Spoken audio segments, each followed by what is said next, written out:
episode 4 of Cocoon. And on this episode, I have qualified nutritionist Tara Leong from the Nutrition Guru and the Chef. Welcome, Tara. How are you?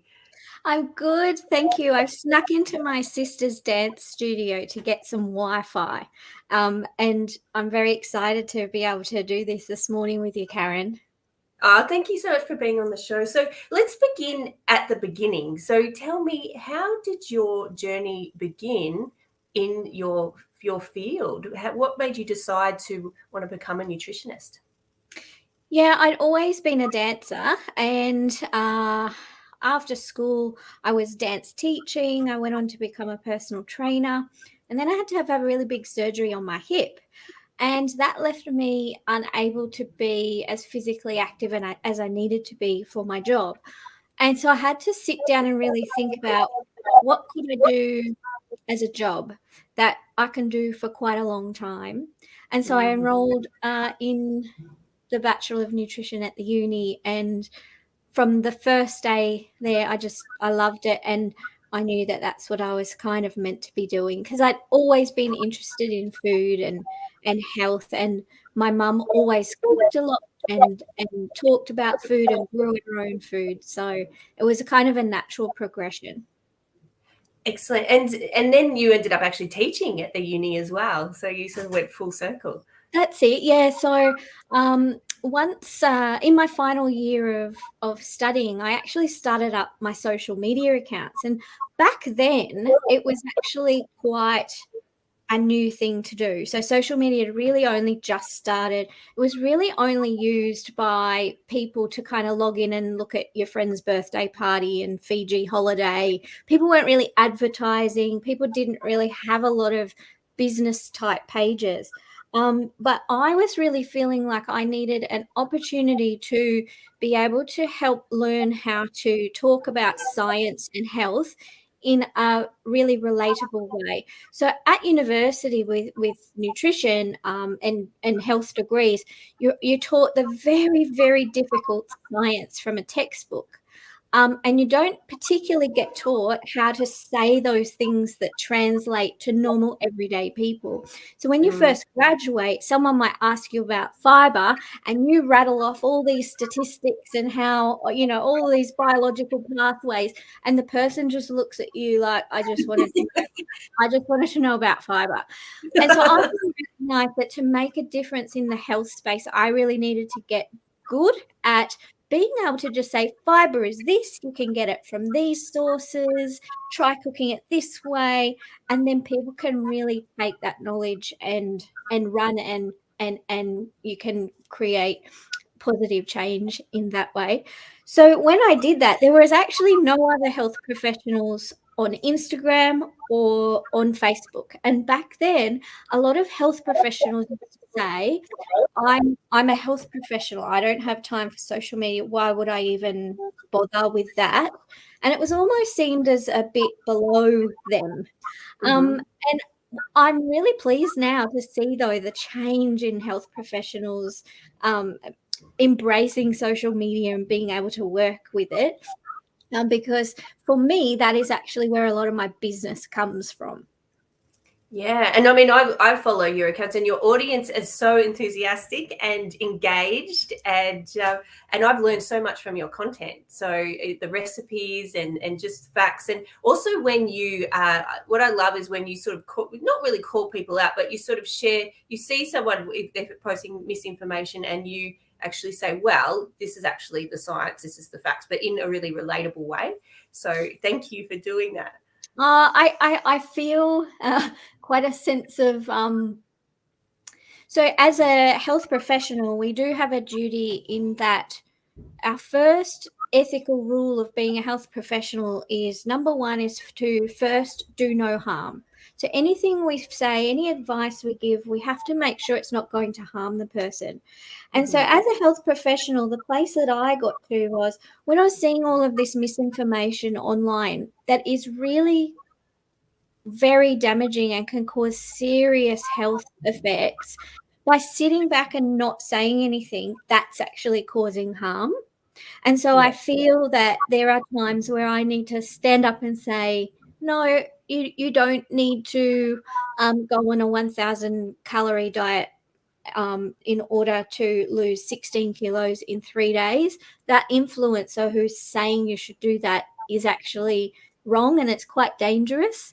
Mm-hmm. And to be able to kind of share that balance between the very loud voices giving very incorrect nutrition information, and then unfortunately there's less of us health professionals that are kind of giving the right information. Yeah. Yeah. So, but your audience helps to share that too. So that's really great. You're And right. so you are such a busy woman. So you have the nutrition guru and the chef. You're very active on social media. You're a mum. So you have all these things. But how do you actually maintain your energy levels to be able to do everything so well? Yeah, and you did mention I was working for quite a few years at the university. They asked me to come back with my experience having worked as a practitioner at the university. And I think back to those times where I was doing a lot of hours and I had a 2-year-old and doing a lot of travel and doing a lot of different things. But I think if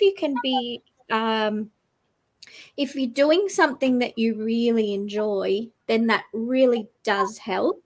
Mm, But I have also gotten quite good at filtering out what work opportunities are actually going to be valuable, because when you first start out, and especially as a health practitioner, your whole goal in your whole life is to try and help people, and you have all of this knowledge in your head that you really just want to give to people, and you feel a duty to be able to share that and help, but you have to be able to get to the point where you can't realize you can't save everyone, mm, and you have to be quite selective in where your time is spent. So if a work opportunity comes up that pays more money, for example, but isn't as exciting, sometimes it's okay to take that opportunity over the one that's more exciting. The other thing is that I learned quite quickly that I had a lot of opportunities come my way that I did for free, and almost got pushed into doing for free, because you're often told that it's good exposure for you. So, would you like to write a 3,000 word article for this really great magazine, and it'll be great exposure for you? Now, when I first started out, I put my hand up for everything and I did everything. But what that meant is then I had no time to actually do the work that I was getting paid to do. And there yeah. comes a time when you have to transition out of doing things for free to get exposure, versus being able to recognize your worth as a practitioner or a healthcare professional, and say, and now I do have to at times say, well, I'm at capacity. I've got a really full month, but if you'd like me to still to do that, this is my rate, and we could kind of negotiate price if you like. Because Yeah. otherwise, if you just try and do everything, that's right, Karen, you would just burn out. There's only so many hours in a day. Absolutely. And so when you have those really intensely busy periods, what do you do to soothe yourself after those? For me, I love food, and not just eating food, but cooking food or sharing food. And Yeah. before we went live, Karen, you were talking about how you love to make your chai from scratch, and it's those little rituals that I think are really important. So being able to sit and have your morning coffee, if that's what you love, or you invite your bestie over and she knows she can only really stay for 20 minutes, but you get to share a chai, and then she heads back out again to kind of fill your cup up. But Mm, you really do have to be, you almost have to schedule it in, don't you? Because yeah. otherwise time just flies and you realize that you've just spent the last 3 months and you haven't seen anyone, you haven't done anything for yourself, and all you've been doing is working. And sometimes we consider, when we work in the health space, because it is what we love and what we do as a passion, it's still work as well. So you think about, for example, when I worked in a supermarket a long time ago, I was able to leave that supermarket and go home and not think about a supermarket. And Yeah. sometimes we need to be able to kind of create those opportunities for ourselves rather than just continuing to work into the night. Yeah, and I think too, because I think of what's happened over the last couple of years, work and your personal life has sort of blended into one. It's become acceptable to do that, so it's been Yeah. even more important just to really make sure you put those boundaries in place. Yeah, and it's interesting that you talk about boundaries because I've been running my social media accounts for quite some time now, and I've learnt a lot over that journey. So at first, when people send you DMs or they ask questions, that you kind of feel this sense of like, oh, they want my information. Okay, I'll share it all. But now with quite a few followers, 10 times a day, I'll get a DM without an introduction. It's a complete stranger saying, "What diet should I go on?" And no hello, no. And I used to still reply to that nice. I used to reply, hello, blah blah blah. If you could give me some more information, and I can't really like it's not legal that I answer questions on social media, but I could direct you to a nice website. But now my boundaries are I don't answer that because I would never walk through the door of a hairdressing salon and interrupt the hairdresser and say, "What hairstyle should I have?" You wouldn't do that, would you? But on No, social media, people tend to do that because they don't know you. It's that there's that disconnect. So I would really recommend that for any people in the wellness space, if they're using social media for sure for their business, to really think about what boundaries you can put in place to protect yourself, because mm, that for me was a huge area of burnout for yeah, sure. Yeah. absolutely. And, And and so, because it is a bit anonymous, people share their life story. So you'll suddenly get a message from someone talking about all the trauma that they've been through and the big life events and how that influences this and what should they do. And it's quite hard to take because yeah, you have a sense that you need to reply to them or help them in some way. Yeah. that would be hard. And apart from the things that you've shared, what else do you wish you knew at the beginning of your career? Oh, I guess in my area of nutrition, but this is relatable through any of the health spaces, is that the work that I've done and been paid for, I never thought was available. So the work that I do, there is never a job on Seek for nutritionist to do all of these things. I created all of those things. So that's what's exciting. So often I think we don't realize what's actually possible and what's out there for us to do. And the Yeah. amazing thing is in the year 2022 going into 23, there's going to be so many more opportunities that we can do. Yeah. And my other question now, so we've talked about navigating social media. So how do you do it to maintain your own wellness? So do you have set periods of time that you check, or do you schedule your content, or like how do you do it so it doesn't, because it can take over. Like it can totally take over. Yeah, absolutely. So there's a few things that I've done. For me, I recognize that Twitter really annoyed me, so I don't use it. I haven't used it for maybe 6 or 7 years. Um, and I had tried and persisted, but it just literally would make me irritated. And so I just don't use that. Do I Yeah. need to use it? I don't think so. Yeah. And then what I recognized with TikTok about 2 years ago is I became quite addicted to it. And I realized when I was driving my car and I stopped at the lights, I grabbed my phone and like opened TikTok to see, just to see what was on TikTok. And I just went, come on, this is kind of crazy. It just sort of, it was honestly that fear of missing out on something Mhm. that really took over. So I don't I just took TikTok off my phone, and I just don't go on TikTok because I know that I really do actually love TikTok. Um, Yeah.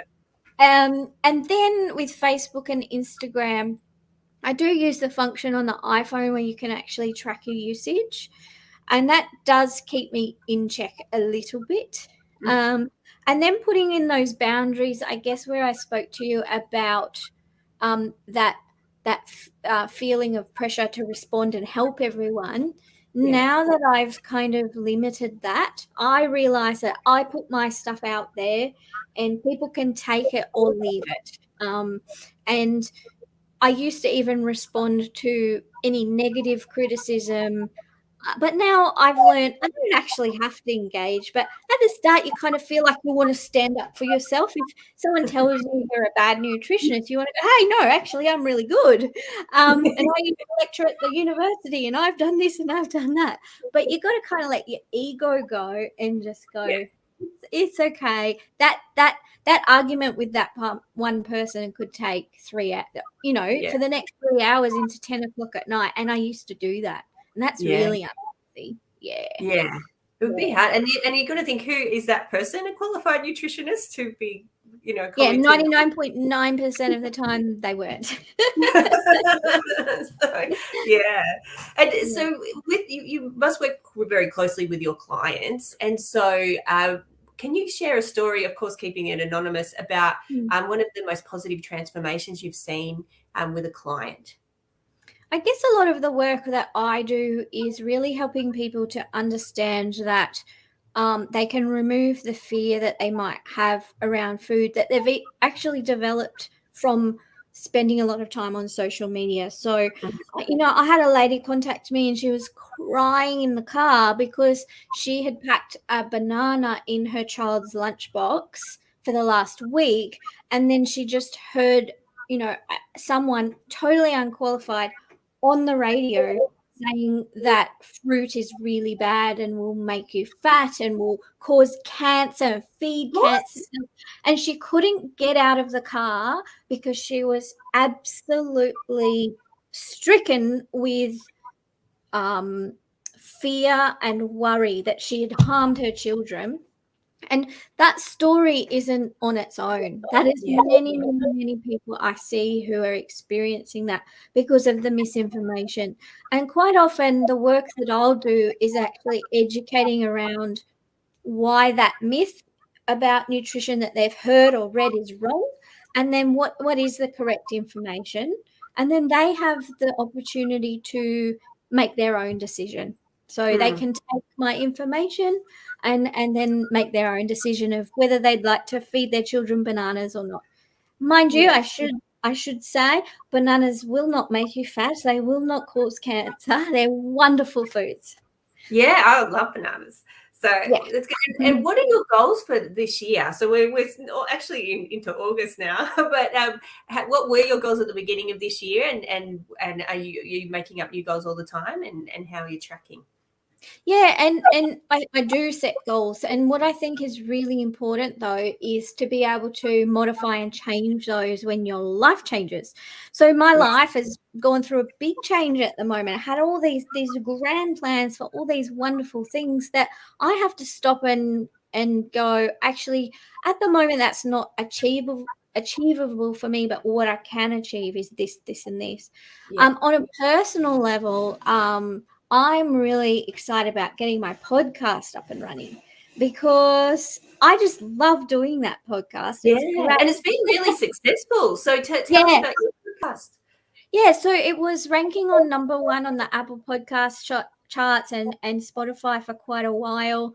And I finished that last year, I think, and I can't wait to get it back up and running. I think people just really enjoyed the realistic information. Like a lot of the episodes were, are frozen vegetables good or bad for you? I then looked at a lot of people who are giving incorrect nutrition information, and I kind of broke down those trends and interviewed people who'd been hurt by those trends. So yeah. So when are you planning to get that up and running before the end of the year? Yes. So I'm doing a bit of nutrition investigative journalism at the moment into a program. I Excellent. don't know if I can name it, but called Herbalife, which is Oh yeah. all supplements and things like that really push them into people. Yeah. So I'm just looking at the pros and the cons of that and what people's experiences are and be able to present that. Excellent. What's your podcast called? Yeah, it's called 99% Fad Free.